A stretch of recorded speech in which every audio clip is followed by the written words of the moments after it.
a question. Why use artificial text-to-speech for Ada instead of someone in the office recording lines? It was a whole discussion. We used the text-to-speech during early access just because of convenience. It was like good enough for what we needed, and like no one here I think wanted to do the voice acting really. That has changed, by the way. That has changed indeed.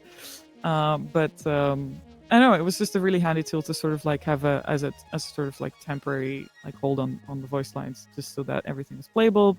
It was audible, especially while we were in early access. It was still like, yeah, it was just easy to do it that way. And then once like 1.0 kind of started coming closer and closer, we had a discussion about like, okay, do we want to switch to an actual voice actor for this? And it was a lengthy and difficult discussion. And ultimately we decided to stick with the text-to-speech because of the familiarity that people had already built with it. Like it was like, we'd been in early access for years at that point, and it was just kind of part of the identity of the game. It would have been a really tight schedule still to do voice acting, because we would be working on someone else's schedule. And we didn't have a lot of time at that point left to actually do this without taking a risk. Like it could have worked out, but we don't know if it would have. You know, it was one of those like, do we risk it kind of deals. Plus, it would be much easier to change or add things over time because we wouldn't have to call in someone. Plus, the voice was supposed to be an AI, like a robot, more robotic thing. So it kind of worked out pretty well. So yeah, that's a lot of the reasons why we stuck with text-to-speech and didn't switch to voice acting there.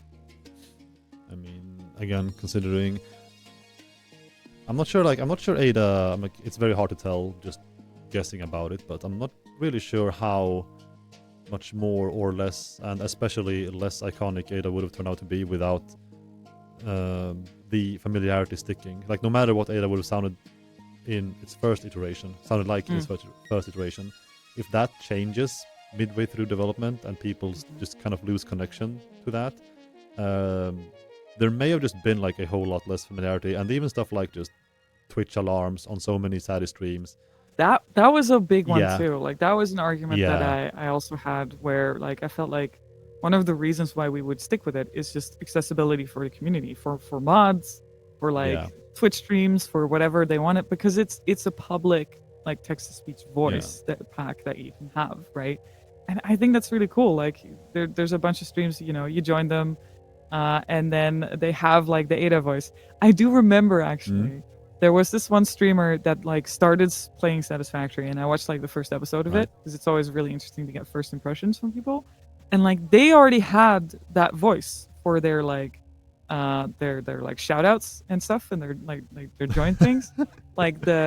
And they didn't notice it was the same voice. I don't know how they didn't notice, but it was like, I was like, how is this person not getting confused about like their chat like talking to them with this voice versus the game talking them with this voice, because it's the same voice.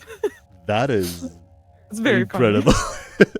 I don't know if they might have noticed eventually, but not that first episode that I saw, at least. It was, awesome. I'm not sure the chat noticed either. Hell yeah.